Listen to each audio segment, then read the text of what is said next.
2020 में एक लड़के ने अपनी जान दे दी क्योंकि वो पैंडमिक के दौरान एक AI डिपेंडेंट लर्निंग ऐप से अपनी पढ़ाई करता था और उसमें कनेक्टिविटी इश्यूज आ रहे थे. That was the only learning application which was his source of learning during the pandemic. In 2016 एक टेस्ला कार के ड्राइवर का एक क्रैश हो गया, एक्सीडेंट हो गया, क्योंकि उन्होंने अपनी कार ऑटो पायलट पे रखी थी और वो अपने फ़ोन में मूवी देख रहे थे. सामने आती हुई ट्रक को ऑटो पायलट गेज नहीं कर पाया और ड्राइवर अपना कंट्रोल नहीं ले पाया और एक्सीडेंट की वजह से उनकी मौत हो गई. 2018 में यूनिवर्सिटी ऑफ कैलिफोर्निया ने एक रिसर्च किया और उसमें पाया गया कि लोग आजकल एप्पल की सिरी और अमेज़ॉन की एलेक्सा पे ज़्यादा रिलाई करते हैं, ना कि ह्यूमन इंटरवेंशन पे रिलाई करते हैं. यानी कोई ह्यूमन बीइंग अगर उन्हें एडवाइस दे, उससे ज़्यादा वो निर्भर है, रिलाई करते हैं सिरी और एलेक्सा पे. नमस्ते, मेरा नाम है डॉक्टर स्वाति जोशी और आज हम बात करने वाले हैं AI चैटबॉट्स, आर्टिफिशियल इंटेलिजेंस से बनाए गए जो चैटबॉट्स है उसकी यंग लर्नर्स पे क्या असर होती है. तो हम शुरू करें उससे पहले AI आर्टिफिशियल इंटेलिजेंस से फेमिलियर हो जाते हैं. आर्टिफिशियल इंटेलिजेंस कंप्यूटर साइंस का एक ऐसा फील्ड है जिसमें जहाँ जहाँ ह्यूमन इंटेलिजेंस से जो भी काम हो सकते हैं वो सारा हमारे लिए AI कर सकता है. फॉर एग्ज़ाम्पल AI हमारे लिए कार चला सकता है, प्लेन उड़ा सकता है, हमारे लिए बुक्स लिख सकता है, ऐसे लिख सकता है, हमारा होमवर्क कर सकता है, असाइनमेंट कर सकता है और हमें मेडिकल डायग्नोसिस भी दे सकता है. ये लिस्ट जो है वो एंडलेस है, बहुत लंबी लिस्ट है, लेकिन डरावनी भी है. हाल ही में एक बहुत ही लोकप्रिय AI चैटबॉट चर्चा का विषय बन गया है और वो है ChatGPT.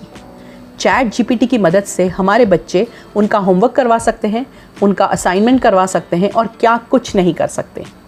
हाँ, ये जो सिस्टम है वो बहुत ही बेनिफिशियल है, लेकिन उन लोगों के लिए नहीं जिनके माइंड्स अभी डेवलपिंग स्टेज में हैं, जो मैच्योर नहीं है, जिनकी थिंकिंग एबिलिटीज़ अभी भी डेवलप हो रही है. Let us understand how dangerous are these AI chatbots for our children, not only cognitively but also physically, mentally, emotionally and socially, and how can they make our children disabled and retard their overall development. ChatGPT के उपयोग से जुड़ा हुआ सबसे पहला और सबसे बड़ा प्रॉब्लम है बच्चों के सोशलाइजेशन, सामाजिकरण और कम्युनिकेशन स्किल्स पे बुरा असर पड़ना. स्टडीज़ और रिसर्च कहते हैं कि जो बच्चे ज़्यादातर टाइम ऑन स्क्रीन स्पेंड करते हैं और ह्यूमन से कम इंटरैक्ट करते हैं, उनकी जो कम्युनिकेशन स्किल्स है वो रिटार्ड हो जाती है. They do not know how to talk properly, they have a fear of facing the public and they have also poor listening skills. At the same time उनकी जो सोशल स्किल्स है वो भी डेवलप नहीं होती है क्योंकि ज़्यादातर टाइम वो ऑन स्क्रीन बिताते हैं. अब ChatGPT के आ जाने से बहुत सारी चीज़ें ऐसी हो गई हैं जो बच्चों को अट्रैक्ट करती है, डिस्ट्रैक्ट करती है.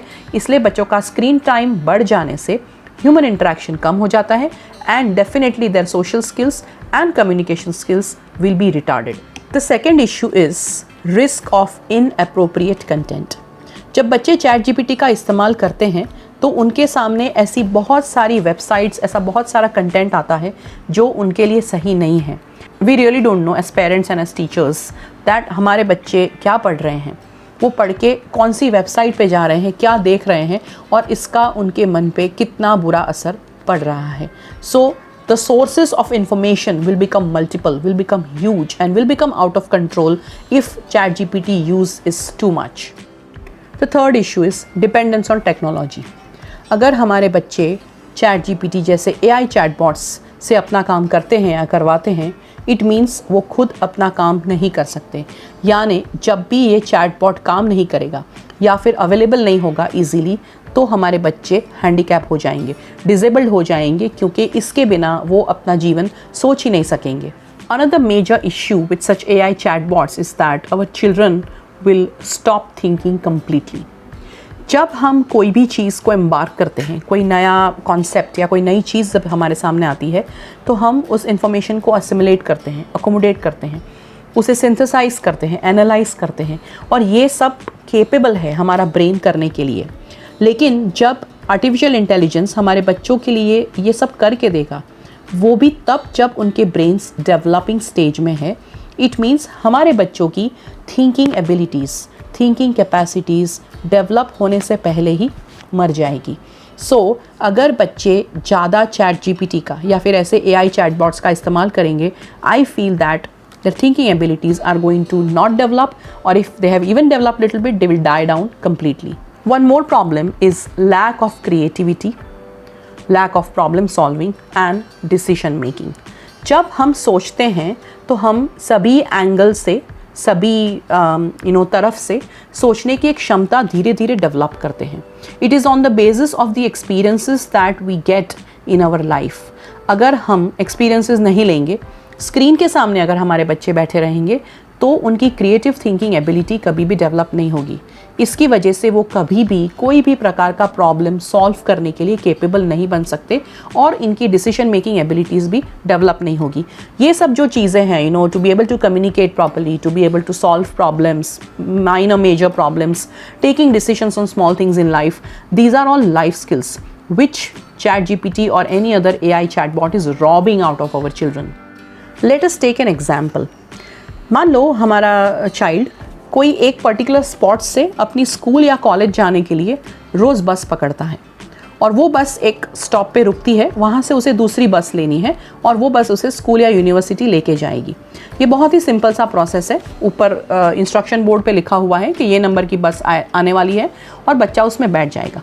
मान लो अगर किसी दिन बस नहीं आई, तो हमारे चाइल्ड को मालूम होना चाहिए कि स्कूल या कॉलेज पहुँचने के दूसरे ज़रिए क्या है और वो किस डिफरेंट मीन्स और मोड्स से अपनी स्कूल पहुंच सकता है अपने आप से, without anyone's help.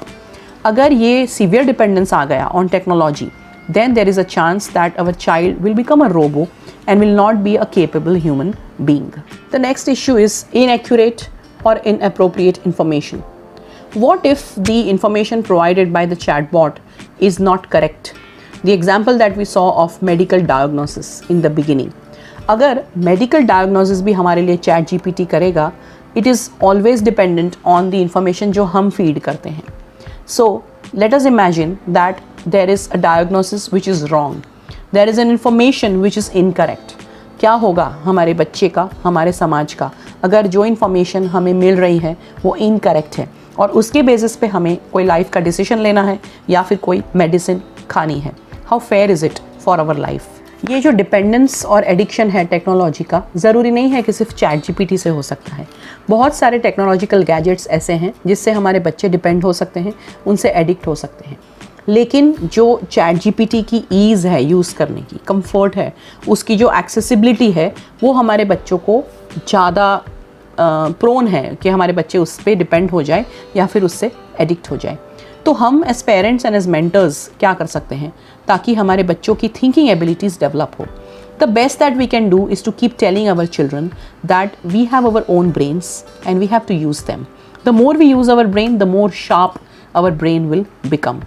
We have to keep telling our children that AI chatbots are our support. They are not the main source of our learning or of our information.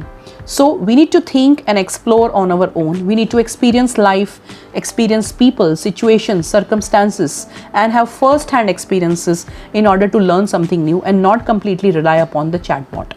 If we keep reminding this to our students, our children, then they will definitely realize that I have my own skill, I have my own potential to think, to fathom, to understand, and to make sense out of things, people, and environment around me. Let us help our children use ChatGPT in moderation, and let us help them become powerful individuals in their thinking capacities. Thank you so much.